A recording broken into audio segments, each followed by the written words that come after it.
has dropped the first 2 episodes of American Horror Stories. We are going to give you our review, dish the dirt, just let you know our thoughts on this new anthology series. Yes, there is a lot of tea to be spilled in these first 2 episodes. I have a lot of thoughts, positive and negative, so let's get into it. Basic summary of the plot. If you've seen Murder House, you've seen...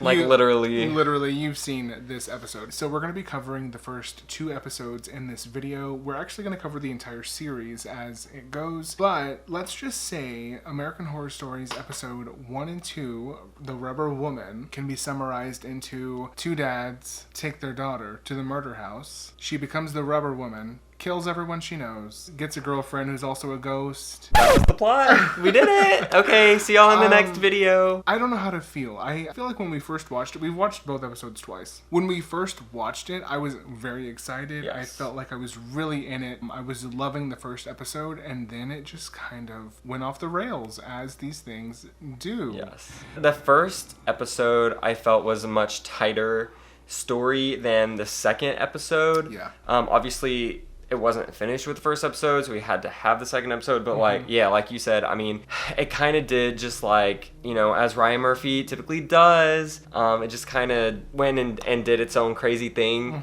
that was interesting, but it was crazy, but it was also things that we've seen before, so it wasn't even like unique off the rails. It felt like a rehashing of things we'd already seen before. I mean, we have Matt Bomer and Gavin Krill playing 2 dads who have a daughter, Scarlett. This felt very much like Ben and Vivian moving in. So we have the 2 gay dads, Troy and Michael, and they felt very much like Chad and Patrick from Murder House. Yes. Although I do feel like they might have been more likable. Yeah, I mean, at least more likable than Patrick. Yeah, certainly Matt Bomer's character was more likable. It was literally down to like even one of them cheating on the other one. We didn't need that. We could have done something else with them that we haven't seen, like literally on a different season before. Because Lord knows gay people can't be monogamous in these TV shows. Absolutely not. Not in Ryan Murphy's world. No. But with that being said, I did think that there were interesting components to the story. So after they move into the murder house, their daughter Scarlett starts a new school, even though her best friend, seemingly for a long time, somehow goes to the school. That's what I don't understand, is the timeline. I feel like they move there and then suddenly we skip ahead and she already has a developed relationship with this girl. Yeah. Who seemed to be her friend for like a long-time childhood friend to me. They felt like they had a lot of chemistry, which I didn't understand, because if she's new, how did she have this friend so quickly? And also, Maya and her friends, they suddenly like find her like she's fresh meat, and I'm like, well, I don't know. I just didn't understand the timeline or the connections that well. It was weird. It was kind of weird. And then suddenly we find out that Scarlett is into S&M, which if that's your thing, boo, you do you. But she's getting into like the violent side of her sexual appetite. Yes. Her dads find out. They get her a therapist, which... Here we go, bringing another therapist into the murder house, which I liked the therapist. Why did it have to be I liked her, but why did we have to have a therapist? We already have a therapist in the murder house. Like, that's what I'm saying. Like, it felt like a strange rehashing of the first season of American Horror Story. It was so weird. But then I've heard, at least, a lot of people are upset that we didn't see like Tate and Violet or Moira or just everyone who's in the murder house. And I understand your frustration with wanting that, but I also don't think it was necessary. No. To me, I didn't really want to see them because I was like sitting there trying to think what storyline would Tate and Violet have added that would have made this plot more interesting. I mean, we got enough of them in Apocalypse, I thought. Like, what else would they be doing? I don't know. I mean, and this could be blasphemous. I don't know. Okay, obviously people love them in Murder House. In Apocalypse, I felt like they were really awkward and forced. Yes. I don't want to see that again. That, and also the wig that they had Evan Peters in was not it. No. I think that Thaisa looked like Violet again. Yes, but the wig for Evan Peters was terrible. It was so bad. It would have been great to see, Moira and Vivian and all of them. But like we said, we already saw them in Apocalypse. So yes, it would have been interesting to see Moira and Vivian and Chad and Patrick and all of these characters. But I would have just preferred to have new, interesting characters instead of new, not interesting characters that are just similar to what we've already had. So I think that if maybe the characters had been more unique, then maybe people wouldn't feel so strongly about not having those OG characters in the episodes. And I want to know where the footage is of Tate and Violet, because we saw them on set. Wait, no, I saw Ryan Murphy. I forgot to tell you this. Ryan Murphy said on Instagram, if y'all didn't know, that I guess we're going to be circling back to the murder house in episode 7 because there's going to be a lot of OGs. That's what he said. So, of course, it's Ryan. Like, you literally never know what's going to happen. Wow. But supposedly, maybe we'll be, you people that are wanting to see those OGs in the murder house, maybe just hold tight a little bit longer. That's a plot twist. I did not see that coming. I thought that the footage was scrapped. I thought it was, we were going to move along. But... Yeah.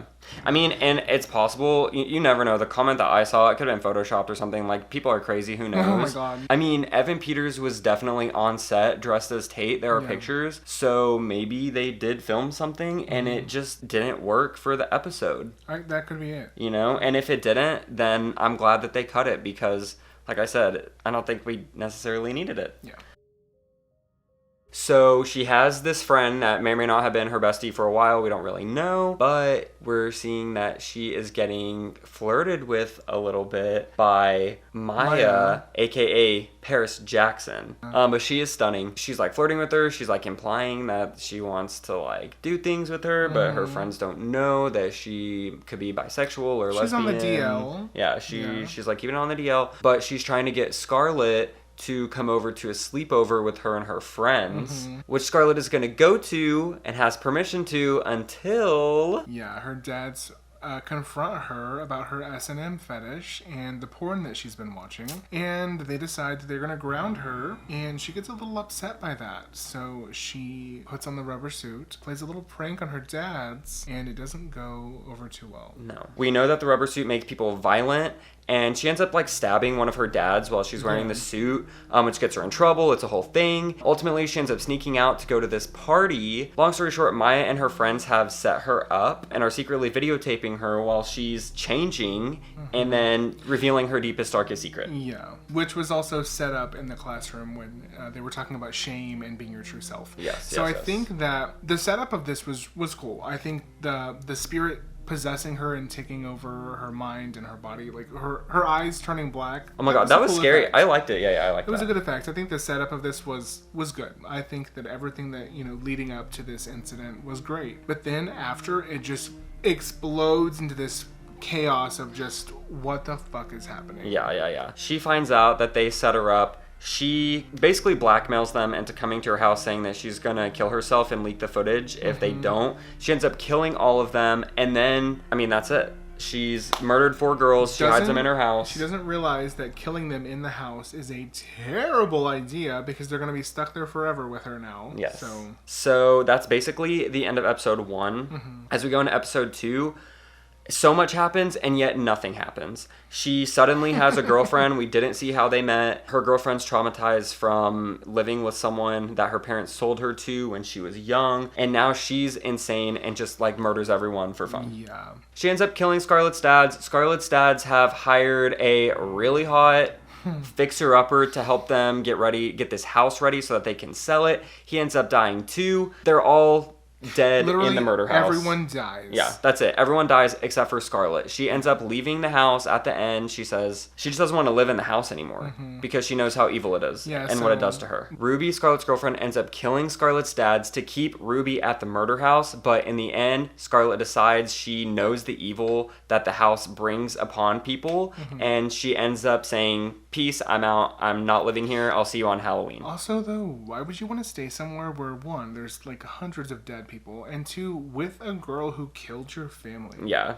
And she literally says, she's like, "I'm possessive." Yeah, like, I don't know what was going on in Ruby's head, but that's not how the world works. So yeah, it was a lot. It was weird. It was a lot to take in because I felt like we were set up to feel a certain way, and then the second episode really just went off the rails with this whole Ruby character. Yeah. Ultimately, that was the plot. Let's talk about the characters because I thought there were some really interesting characters in this show. Who was your favorite? I don't know. I mean, ultimately, I think my favorite is probably Scarlet. I feel like Sierra McCormick really did a good job with the character. However, my favorite was probably Aaron Tveit as the scary, psychotic... Oh my god. Mr. Fixer-Upper. Construction dude, whatever he is. Aaron Tveit is so hot, right? Matt Bomer, daddy. Yeah. Just the two of them, I was like, okay, maybe they should get together Literally. in the afterlife. I really just enjoyed seeing them on screen. It was really fun. But that's just the gay in me. I totally agree. I thought that Sierra McCormick was so dynamic. It was a hard role. She had to be vulnerable. She was a little brat at times. You still wanted to feel for her. Yeah. I just thought that she was a great actress. Also want to shout out Matt Bomer. I thought that he was so good. He was like the pure gay dad who just wants his family to be happy together. A true role model. I loved him. Me too. Oh, and I just love Matt. But like, bias aside, I thought he was really good. Mm-hmm. I didn't love Gavin Creel as Troy as much. As the father who won't listen to his husband. Yeah. The father who cheats on his husband. Like, and the character, obviously a jerk, like, just not a good person, but I didn't think that Gavin's acting was that good either. Yeah, I didn't love it. He was just very, like, sassy and Wouldn't like believe an anyone. 18-year-old gay boy. True. You know? There was like a disconnect, I feel like, between him and his character. Yeah.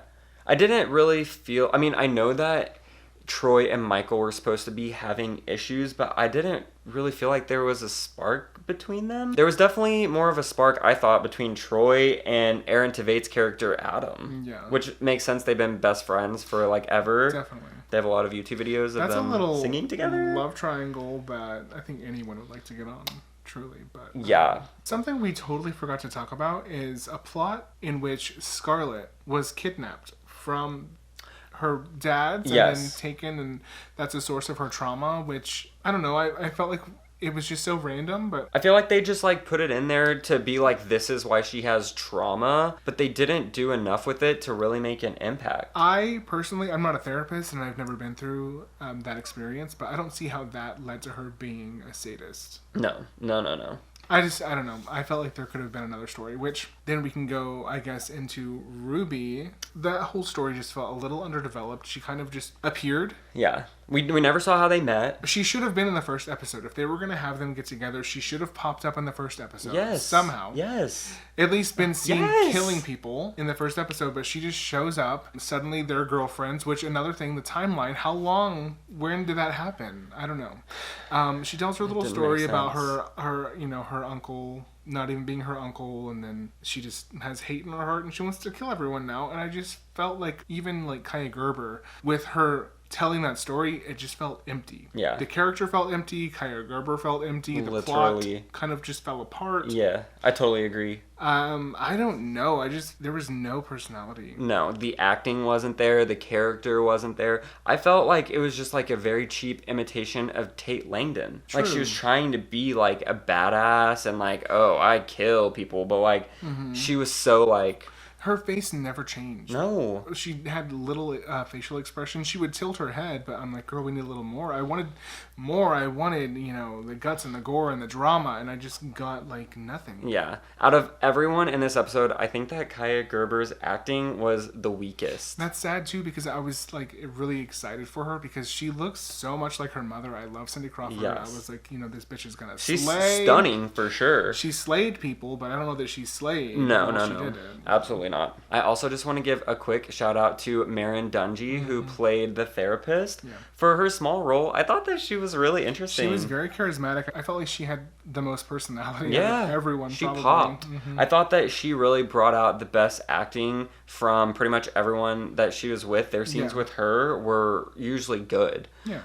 So I just want to give her a quick little shout out. I hope we get to see her more on maybe American Horror Story. Yeah, I felt like she would be her. a good addition. I really loved her energy and her warmth that she brought to this very dreary 2 episodes. Yes. So when this anthology was released, I really thought we were going to be, getting 1 episode, 1 story, kind of like, Black Mirror. I feel like they should have just released this episode as a 2-hour episode, like a Black Mirror episode is. Make it like a short little movie. That little split in the middle really felt disjointed, and it made me wonder, like, did they just not know what to do with the end of the first episode, because I think that, taking it back, we're going to Murder House, right? Did we really have to go to Murder House for this to happen? No. Could the lore of the Rubber Man been taken outside of the Murder House, or does he just simply exist in the Murder House because we have an apocalypse in the bunker? The Rubber Man is there. 100%. So why did we have to go back to the Murder House for the Rubber Man to be present? Well, to me, I don't think that we needed the Rubber Man or the Rubber Woman. Like, I just am not really sure why they even revisited the Rubber Man, the Murder House. I don't think they added anything new to the Murder House lore. Scarlet becomes the Rubber Woman after putting on the Rubber Man suit. However, the Rubber Man is still there. Yeah. It's like, why are there two of them? He has a very manly build, and then there's Scarlet. I feel like it should have been a Rubber Woman introducing Scarlet to the Rubber world, because it just felt, I don't know, it felt a little disjointed. But I did like the scene whenever Scarlet first put on the rubber suit and then looks in the mirror and it was the Rubber Man and his eyes were black. That was a good shot. I feel like. I just don't necessarily know that we needed to go back to Murder House, because if they're going to revisit Murder House in the future, we could have just done that then. I blame every single one of you who just only talks about Murder House all the time, because I like the Murder House, but I feel like I'm being oversaturated. Yes, and here's the thing. We have seen Murder House so many times. Like, we've watched it. We've seen it in other seasons. We saw it in Hotel. We saw it in Apocalypse. In Hotel, Apocalypse. We have it now in American Horror Stories. And I get it, you guys. You love Tate and Violet. But here's the thing. There are other things besides Tate and Violet. Take me back to the Freak Show. Let's go to the asylum. There are other things, Ryan. Here's the thing. I don't think these episodes were that terrible. No. But people are acting like they were shit because Violet and Tate were not in them. And I'm like, that's not true. No. It's not the truth. I personally enjoyed the episodes. When I watched them through, I enjoyed the story as it unfolded. And then when I stepped back and thought about it, I was like, wow, that was kind of like messy. Yeah, 100%. The first time I watched it, I liked it a little bit more than the second time, but I still enjoyed it. I'm still going to show my friends and tell them to watch it. I'm sure that we're still going to put it on from time to time. Yeah. We just were so excited for it. We enjoyed it as we watched it. And then once you try to criticize it, you're like, wow, yeah, there's a lot to say. And that's how it is with every Ryan Murphy show. That's just something that you have to accept. So I don't want it to seem like we're like so down on these two episodes or anything. Yeah, because we actually liked them. We did like them. I enjoyed it. I just think that it was messy. Yeah. To me, even Bad American Horror Story is still good. Literally, even it's fun. Our like least rated season is still, we watch it so many times. Yeah, so 100%. Something else we wanted to talk about were the kills, and I feel like they could have been more creative. Yeah, it was a lot of throat slashing, a lot of stabbing. If Scarlett's thing is sadism, then I feel like maybe we could have seen that more in her killing the girls that just totally ruined her life. You're gonna tell me that you're a sadist and you're into torturing people. We even see her choking Maya while she's, pleasuring herself. Yeah. Well, you're gonna tell me that you're gonna go and kill her first and just kill her and let her die, and then chase the other girls around? I feel like she should have just had Maya come over. Yeah. Killed Maya, tortured her, let her die, and then brought the friends over after, and then killed them too. Yeah. I just felt like it was too quick. Yeah. Or killed the friends first and let Maya see her friends die. Yeah. And then torture her. Not that I want to, ever see someone get tortured, but like from Scarlett's perspective, if that's what they're setting up, I think that would have been so much more interesting. But she's an amateur. So she could have tried. She didn't think it through. She just was acting emotionally. I know. The show isn't realistic anyways. It's not. So, the most realistic thing was Troy cheating on Michael with Adam. We'll just say that.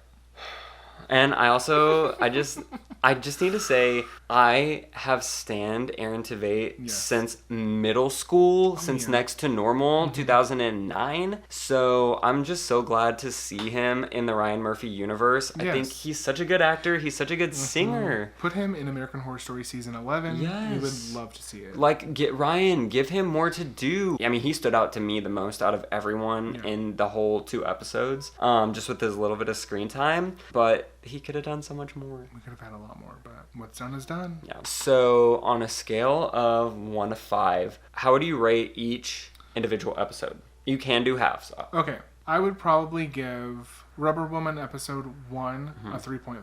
Okay. And I would probably give Rubber Woman episode 2, or like part 2, Mm-hmm. a 2.5.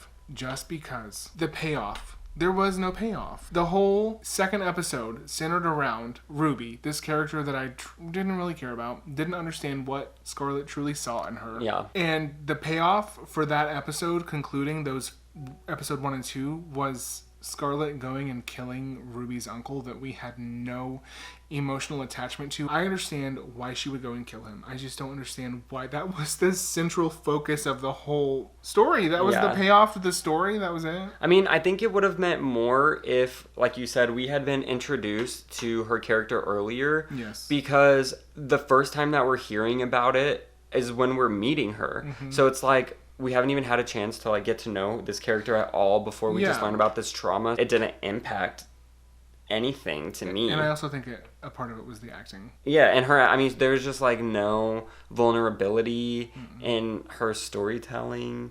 Yeah. Kaya. I felt like I was a little let down with the second episode, but I still enjoyed it as a whole. Yeah. I was entertained, at least. Interestingly enough, I'm actually a little bit higher than you. I would give the first episode a 4. I think I would give it 4 stars. Because I really did like it. I didn't think the first episode was messy really at all. Maybe I would give the first episode a 3.75. Oh my god. I'm giving it a 4. Okay. So yeah, I really actually did like the first episode quite a bit. Mm-hmm. I guess that between the two of us with our rankings, that puts it at a 3.75. Which we can raise it to a 4. You know, it rounds to a 4. And then the second episode, I still give it 3 stars. Okay.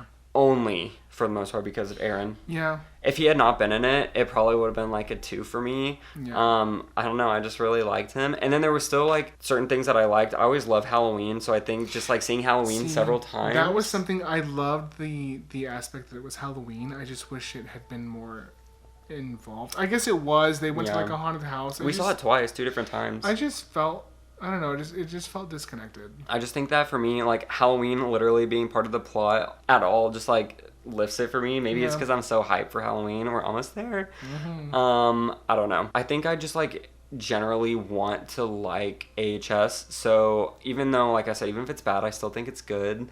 Mm-hmm. So I give it a 3. So your 2.5 and my 3, ultimately that does round to a 3. Mm-hmm. So, I mean... a 4 and a 3, it's not terrible. No, and here's the thing. Yes, rehashed Murder House, blah, blah, blah. But it seems like the episodes that are coming are going to be better.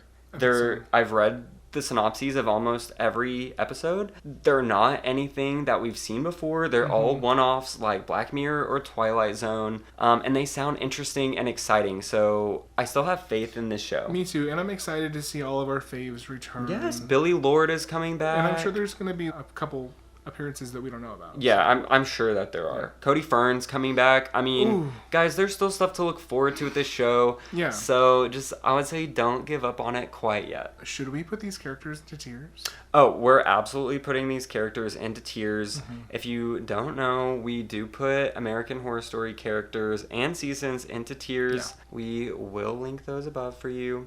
And below. But we will absolutely be ranking these characters because I still have more to say that I didn't get to say in this video. Yeah, and I want to rewatch again. Yeah. Oh, we'll be rewatching. For sure. Single-handedly, we will be giving American Horror Stories the streams it needs to get another season. I mean, we put it on before bed. Like, come on. No, like, literally, we watched the episodes last night, and then we put them on before bed, and then we watched them again tonight. So, like, that's already, like, 6 streams. You're welcome, Ryan. Down in the comments, let us know what you thought about the first 2 episodes of American Horror Stories. We would love to talk about it with you. I'm genuinely curious. Did y'all think that it brought something to Murder House lore that maybe we didn't see? Like, you know, maybe a different perspective? Is there an idea that you have that maybe they could have done that would have made it better? Like, I want to know. If you like this video, give it a big thumbs up. We would greatly appreciate it. We love y'all. Thank you so much for watching, and we will see you in the next video. Hell's under new management now. I like my pumpkin spice lattes extra hot. I am going to eat your soul. Sorry, I'm not into short guys.